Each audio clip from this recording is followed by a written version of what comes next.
Hey Jeff, Zach, thanks for joining me. Hey, Hey, Steve. Steve. Hey, we are talking about crypto real estate. This is being tried.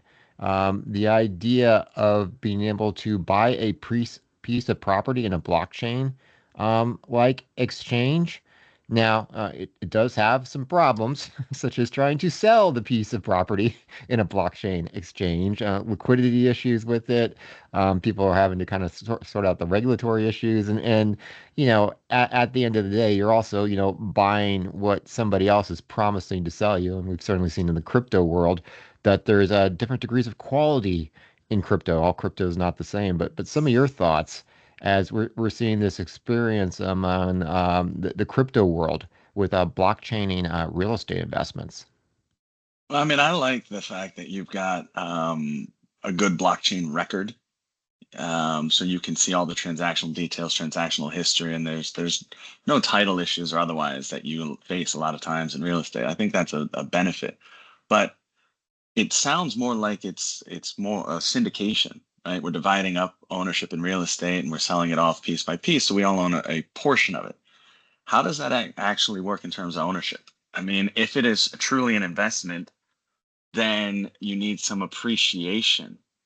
But crypto is more like a currency. So the currency itself would be backed. It's like the US dollar used to be backed by gold. The crypto is backed by real estate. That would be wildly fluctuating based on the value of the real estate, which means that the currency is not very stable. I fail to see like how it works and then who maintains the real estate, right? I mean, I see some issues with it being a store of value. But I see the side of the record keeping, and I think that there's a lot there. And we didn't even touch about money laundering yet. So, Well, you kind of hit all my high points anyway. I've said for a while. I think blockchain from the side of title is kind of a no brainer.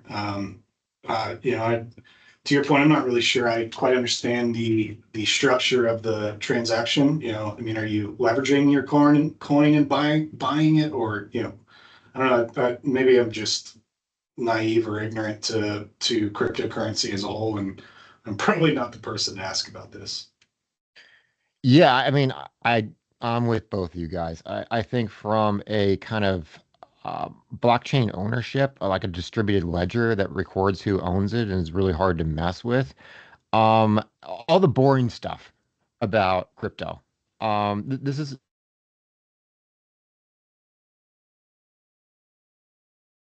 about crypto. I can get on my app and I can trade and I can immediately, sell this and buy that.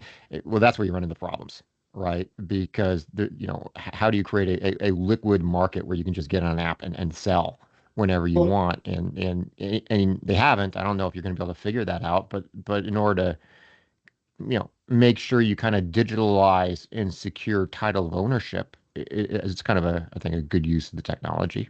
I think to some yeah, degree you have to have, kind of a standardized, coin as a measurement of what you are using to buy the real estate, right? Like, going out there with, I mean, however many millions of different coins that are out there that have failed already, you've got, maybe four that are left, or at least in my mind, again, I'm ignorant and naive. So, you got to have some sort of standard for what you're valuing the real estate, what you're valuing the crypto dollar, whatever you want to call it. unless you're getting it really wrong and they're just buying real estate with crypto, which is not how I read it. It seemed to me um, that could be an interesting play, and maybe that's a different article for another time. But as a store of value, as a currency, yeah, I don't see this one having legs or lasting very long. Yeah, I think you're getting to the issue that real estate's different. Each property is different and unique. It's not like using something backed by gold. I mean, gold's all the same. It's a commodity. Or having something backed by even like crude oil or wheat, or just having something in the case of Bitcoin backed by. There's a limited supply of this, but they're all the same. I think where you get into the problem with this, as far as trying to treat it like a cryptocurrency, is each property is unique and different, and that makes itself more of an investment than it Right. does a currency. And I think Well, people get those two I confused. mean, is your investment the coin or is it the real estate? Like, I mean, Kind of It's the both. real estate. Well, I mean, the coin is, again, I think the suitable part of this technology is using it as a distributed ledger, using it to record ownership in a way that's Yep. kind of Right. hard to mess with and stuff. Yep. So check for that. But as far as the other aspect of this, where you can trade it like a currency, I think that's where you run into problems because you actually are that ownership is an ownership, like we said, like a syndication, in a share of property. And we all know how difficult it is to create a liquid secondary market for unique properties. It's borderline impossible. So I think that's where Right. this hits the wall. But the distributed ledger part, recording ownership, I mean, I think that's useful. It's just not super sexy or fun or exciting or the part that really gets people out of bed for this.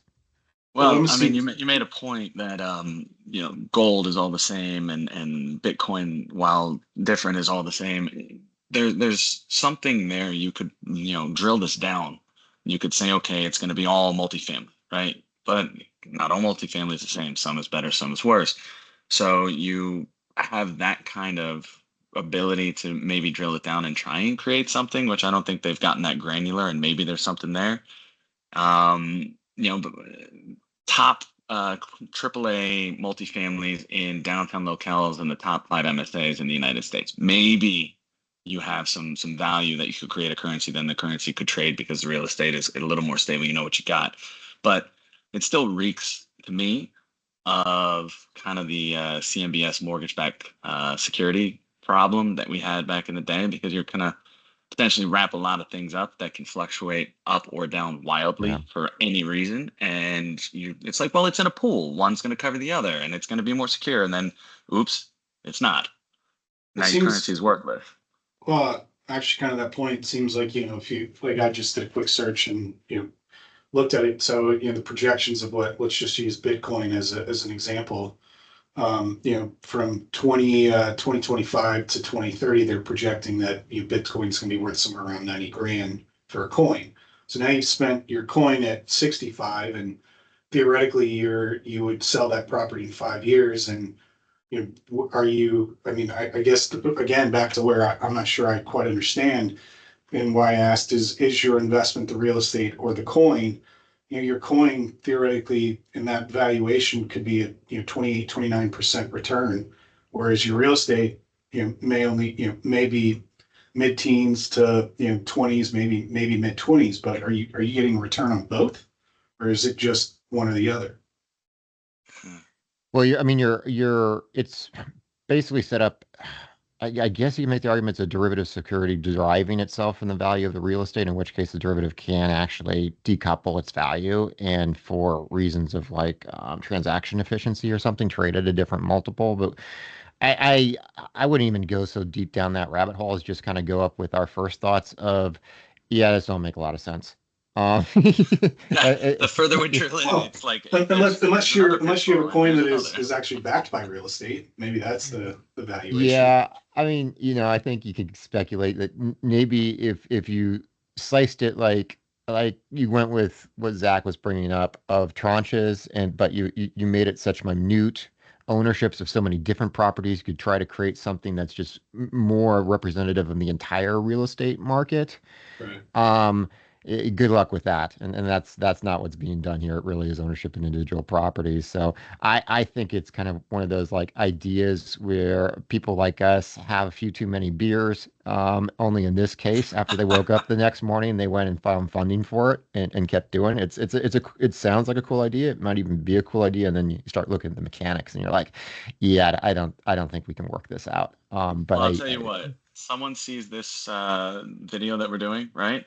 And they're going to say, well, tell me I can't. I'll find a way I can. Okay. I don't think that the idea here is going to die. I think someone will figure out how this actually works. For me, I wouldn't put my money in and invest in this, at least not yet.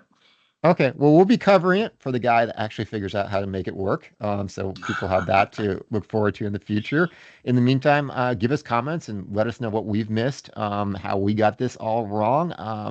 Give us a like, subscribe if you haven't, and visit our website, selectfincap.com, and subscribe to our real estate newsletter to get a look at exclusive commercial real estate investment opportunities in the future. Thanks a lot, guys. Thanks. Hey, Steve.